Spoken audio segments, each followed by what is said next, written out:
করার জন্য গির্জায় যায়, যারা আমাকে খুশি করার জন্য মন্দিরে যায় তাদেরকেও আপনি বলেন, এবং যারা আপনাকে মেনে নিয়েছে তাদেরকেও আপনি বলেন।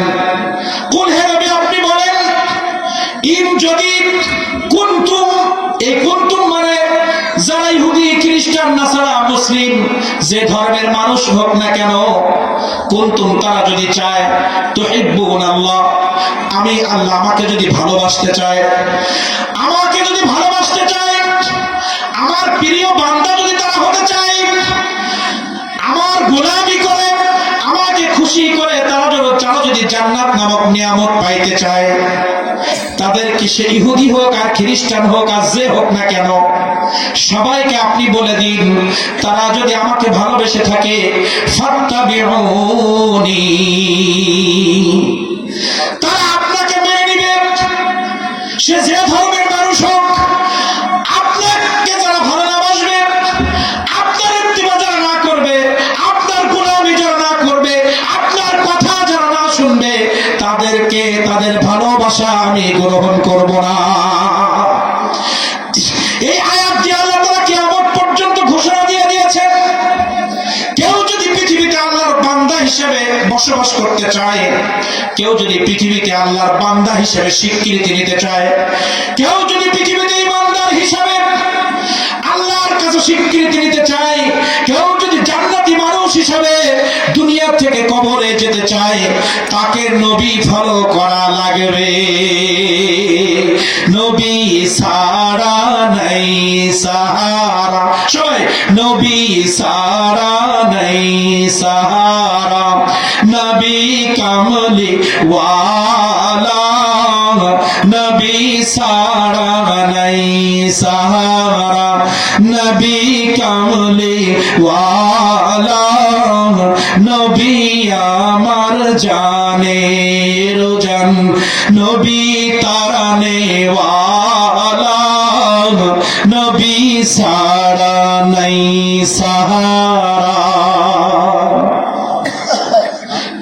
নবী ছাড়া দুনিয়ায় আপনি, আমরা এখানে যারা বসে আছি, যত মানুষ পৃথিবীতে আছে, নবীকে ভালো না বেসে, নবীর ইত্তেবা না করে যদি দুনিয়ায় 60 বছর বাঁচে, আল্লাহ রাব্বুল আলামিনের কাছে সে বেঈমান হিসাবে বেঁচে থাকবে।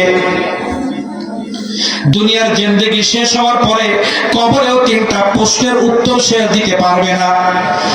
মান রব্বুকা মান দীনুকা মা কুনতা তাকুন হাযা হাক্কির রাজুল, কবরের মধ্যে যে 3টা প্রশ্ন, এই 3টা প্রশ্নের উত্তর নির্ভর করছে নবীর গোলামি।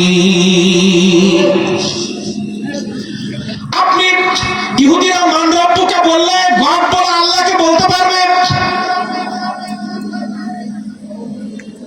মান দীনুকা তারা ইহুদি ধর্মের কথা বলতে পারবে, কিন্তু লাস্টের যে প্রশ্ন দেখবেন 10টা সাবজেক্টের যদি পরীক্ষা হয়, আপনি 9টা সাবজেক্টে 33 করে পাইলেন, কিন্তু আপনি যদি 10 নম্বর সাবজেক্টে পাস না করেন, সার্টিফিকেট আসবে। কথা বলেন, 10টা সাবজেক্টের প্রত্যেকটা সাবজেক্টে পাস না করলে আপনার সার্টিফিকেট আসবে না। আপনি মেনে নিলাম আপনি পারবেন না, তারপরে মেনে নিলাম মান রব্বুকা আপনি বলতে পারলেন, মান দীনুকা আপনি বলতে পারলেন, মা কুনতা তাকুন হাযা হাক্কির রাজুল, রাসূল কারীম সাল্লাল্লাহু আলাইহি সাল্লাম সম্পর্কে আপনার যদি কোনো ধারণা ভালো না থাকে, তাহলে আপনি হাইহাত লা আদরি, আমি তো কিছুই জানি না, আমি কিছুই জানি না, আমি কিছুই বুঝি না, আমি কিছুই জানি না, ইনি কে? আজকে আমরা যারা আশিকে রাসূল আশিকে ওলি, আজকে যারা আমরা ওলির দরবারে যাই, আজকে আমরা যারা নবীকে নূর মানি, জিন্দা মানি, হায়াতুন নবী মানি, শাফায়াত করবে জানি, এই মানুষগুলো ওই কবরের মধ্যে যারা মিলাদুন নবী পালন করি, আমরা যারা আমরা নবীকে সালাম জানাই, যারা আমরা আকীদা আহলে সুন্নাত ওয়াল জামাত, যারা আমরা আকীদা আহলে সুন্নাত ওয়াল জামাত, যারা ওলির মাজার জিয়ারত করে ভাঙার পক্ষে নাই, কথা বলে, যারা ওলির মাজার জিয়ারতের পক্ষে ভাঙার পক্ষে নাই, যারা রাসূলের শাফায়াতের পক্ষে শাফায়াত করতে পারবে না সেই পক্ষে নাই,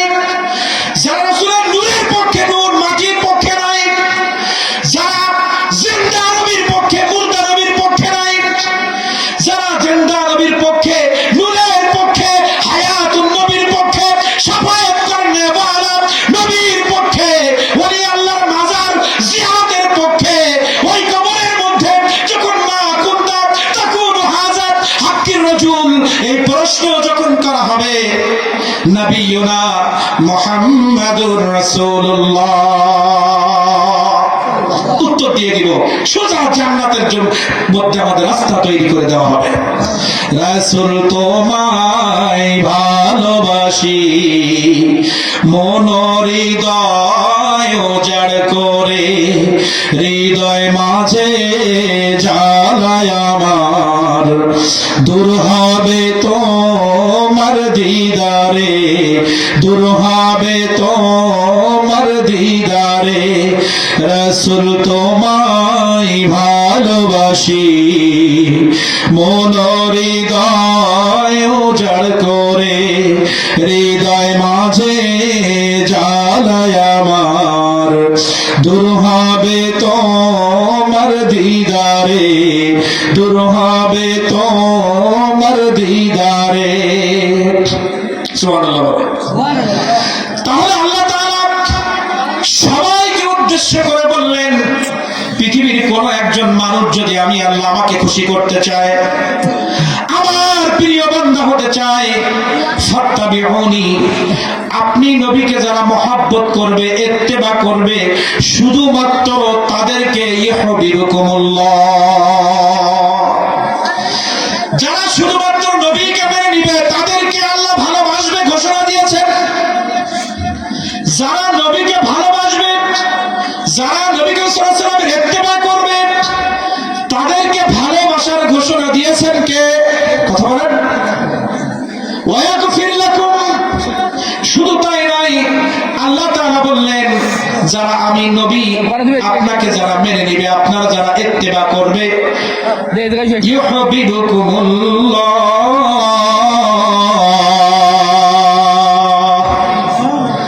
আমি আল্লাহ তাদেরকে ভালোবাসবো। বলেন, রাসূলকে ভালোবাসলে আল্লাহ তাদেরকে ভালোবাসবেন, এই ঘোষণা কার? জোরে বলেন। রাসূলকে ভালোবাসলে আল্লাহ তাকে ভালোবাসবেন, ঘোষণা কার? আল্লাহ। জোরে বলেন। শুধু আল্লাহ ভালোবাসবে বলে স্টপ হয়ে যায় নাই, এরপরে আল্লাহ তাআলা বলতেছেন ওয়ায়াগফির লাকুম যুনুবাকুম ওয়াল্লাহু গফুরুর রাহিম।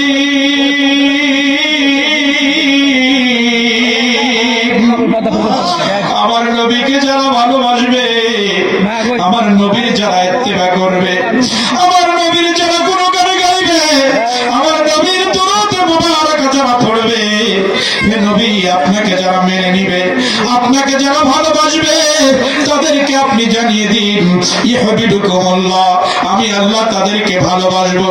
শুধু ভালোবাসবো না, আপনাকে মেনে নেওয়ার কারণে ওয়ায়াগফির লাকুম, আমি তাদেরকে ক্ষমা করে দিব যুনুবাকুম, জীবনে শিরকের গুনাহ, বেদাতের গুনাহ, জিনার গুনাহ, জীবনে যত প্রকার গুনাহ তার জিন্দেগীর সাথে জড়িয়ে গিয়েছে, জীবনের সব গুনাহ মাফ করে তাকে আমি ছোট্ট বাচ্চার মতো নিষ্পাপ বানিয়ে দিব। রহমতে আলম নূরে মুজাসসাম, সাহাবীরা আতর বানায় ওই নবীজির ঘাম, সাহাবীরা আতর বানায় ওই নবীজির ঘাম। তোমরা শোনো, জানো, মানো কেমন আমার নবীজি, যাহার পাগল চন্দ্র সূর্য তারকারাজি, যাহার পাগল চন্দ্র সূর্য তারকারাজি। তোমরা আরো শুনবানি সুন্দর কাহিনী, জান্নাতের রুমে রুমে লেখা নবীর নাম, জান্নাতের রুমে রুমে লেখা নবীর নাম। জন্ম আমার নবীর যুগে হলে কেমন হতো, জন্ম আমার নবীর যুগে হলে কেমন হতো। আসতো ভেসে হযরত বেলালের মধুর আযান, আসতো ভেসে হযরত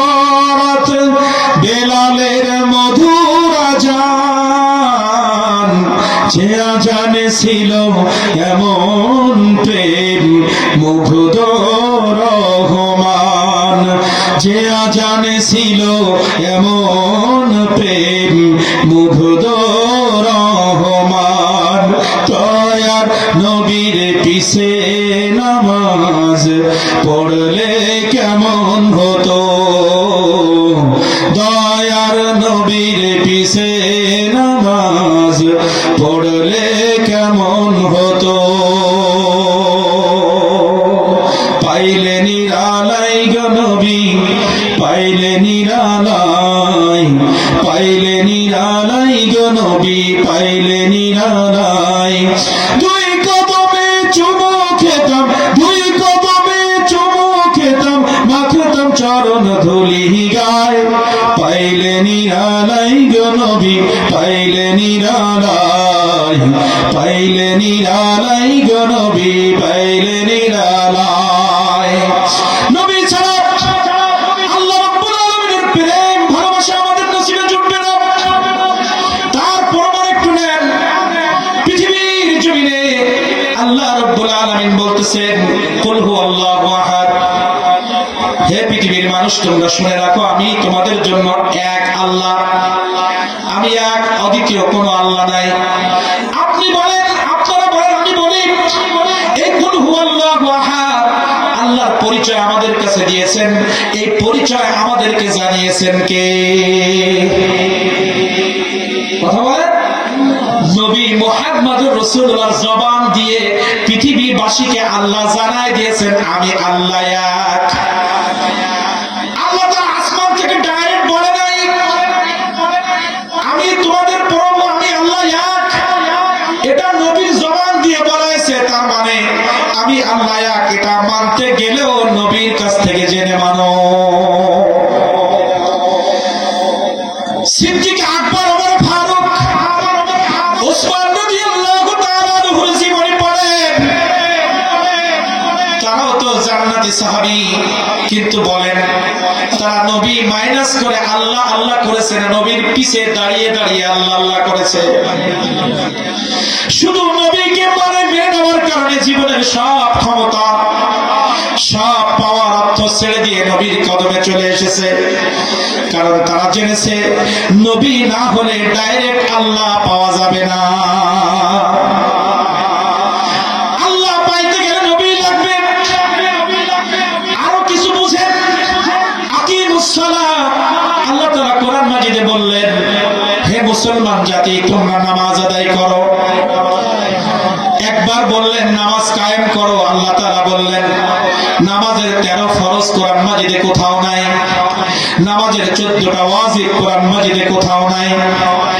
হাত আপনি কান পর্যন্ত উঠাবেন না মাথার উপরে উঠাবেন কোরআনে কোথাও দিক নির্দেশনা নাই। আপনি রুকুতে কতটুকু ঝুঁকবেন কোরআন মাজিদে নাই।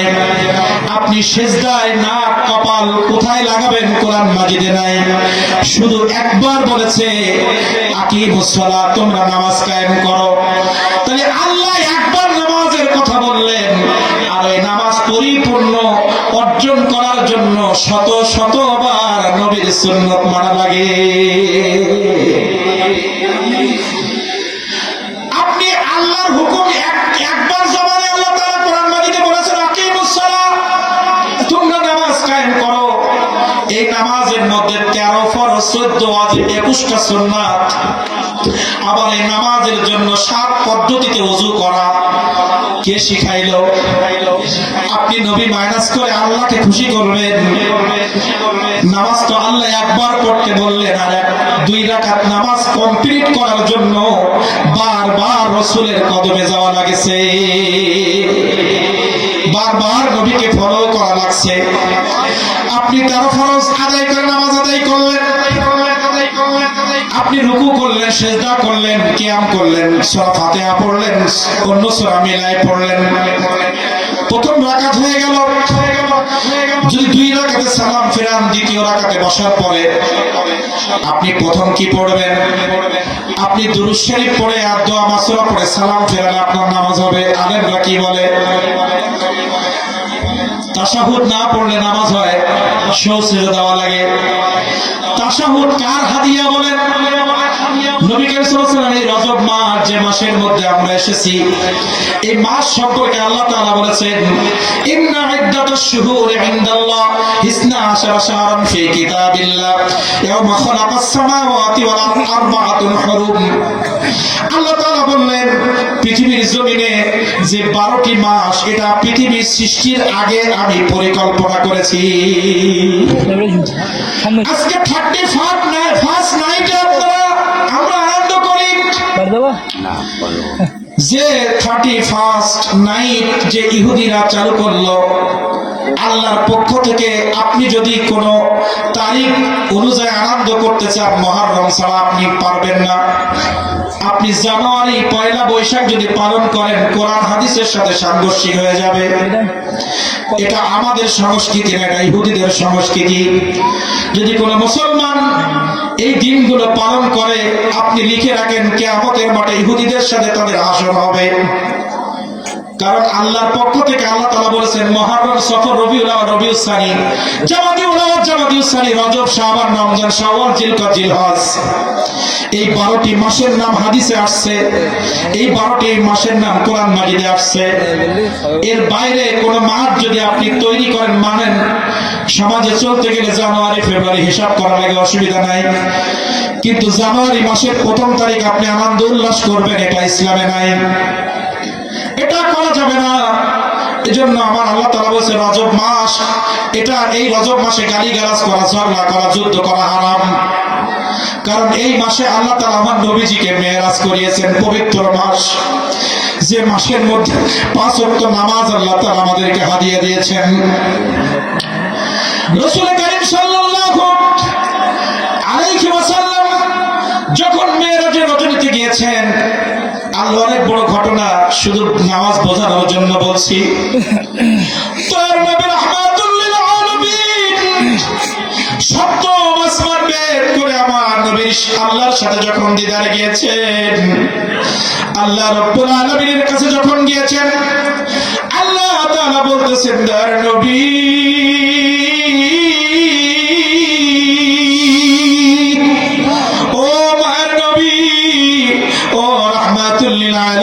বন্ধুর কাছে আসছেন, আমার সাথে দিদার করতে আসছেন, আমার জন্য আপনি কি নিয়ে এসেছেন?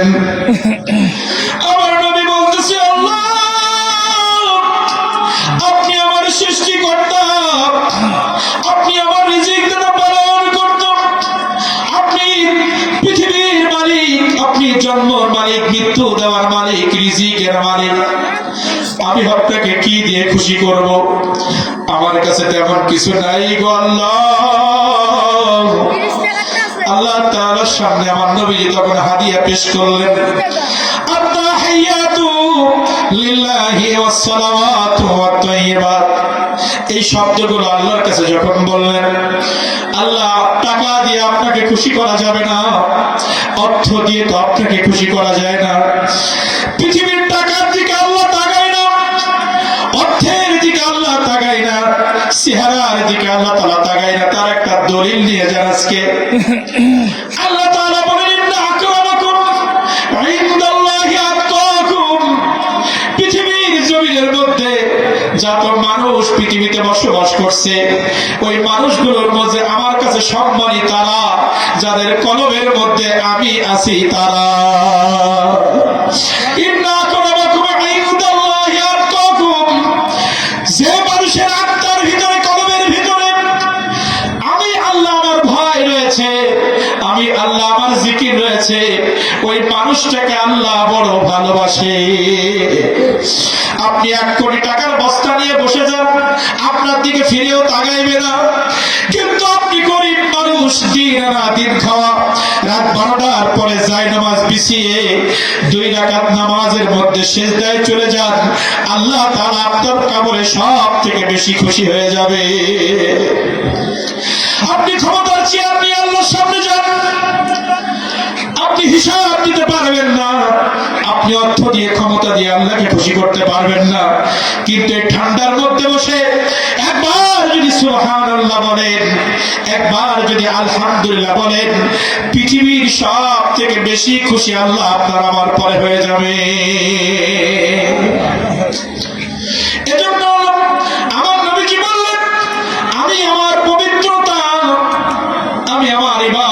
আপনার কাছে হাজির হয়েছি। আল্লাহ তাআলা বড় খুশি হয়ে গেলেন। সম্পদের কথা বলেন নাই, দিনের জন্য কি কাজ করেছে, রক্ত ঝরিয়েছে, সব কথা বলে নাই। শুধু বলেছে আমি ইবাদত জীবনে যা কিছু করেছি তাই নিয়ে আপনার কাছে এসেছি। আল্লাহ তাআলা বলেন আসসালামু আলাইকা আইয়ুহান নবী, আপনার উপরে শান্তি বর্ষিত হোক নবী। তখন আমার নবী বলতেছেন এই শান্তির বাণী আমি একা নিতে চাই না, কিয়ামত পর্যন্ত যত ইবাদত গুজার বান্দা আপনার থাকবে তাদেরকেও আপনি শামিল করে নেন। আল্লাহ রাব্বুল আলামিন আসসালামু আলাইনা ওয়া আলা ইবাদিল্লাহিস সালিহিন সবাইকে ঢুকায় দিলেন। এখন আপনি এই যে মেরাজের থেকে হাদিয়া, এবার আল্লাহ তাআলার কাছে আমার নবী বলতেছেন মেরাজের রজনীতে আল্লাহ রাব্বুল আলামিন যখন আমার রাহমাতুল লিল আলামিনের কাছে নামাজ দিলেন, সাক্ষাৎ করলেন, আমার নবী বলতেছেন আল্লাহ আমি আপনার সাথে দেখা করে ধন্য হয়েছি, আপনি আমার সাথে সাক্ষাৎ করেছেন। জমিনে যাওয়ার পরে আমার উম্মতরা যদি বলে নবী আপনি আল্লাহর সাথে সাক্ষাৎ করেছেন, আমাদের সাথে আল্লাহ তাআলা সাক্ষাতের কোন ব্যবস্থা আপনি করেছেন কিনা? এই কথা বলার পরে আল্লাহ রাব্বুল আলামিন বললেন নবী, ও দয়ার নবী, মায়ের নবী, উম্মতের কান্ডারি নবী, আসসালাতু মি'রাজুল মুমিনিন।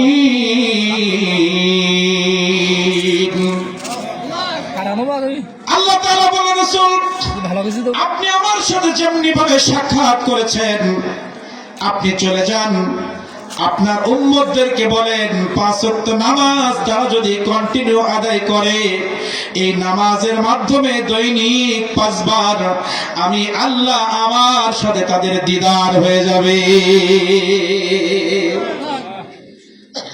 তাহলে আমার নবী করিম সাল্লাল্লাহু আলাইহি ওয়াসাল্লামের মাধ্যমে আল্লাহর সাথে দিদারের একটা ব্যবস্থা হয়েছে না?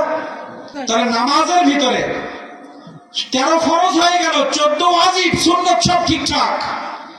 আমার নবীজিকে সালাম না দিলে ওই নামাজ আল্লাহ নিবে না। নিবে? নামাজের ভিতর কাউকে সালাম দেওয়া যায় না, নামাজের ভিতর কাউকে সালাম দেওয়া যায় না, নবীকে সালাম না দিলে নামাজ তো ভাই হয় না, নবীকে সালাম না দিলে নামাজ তো ভাই হয় না।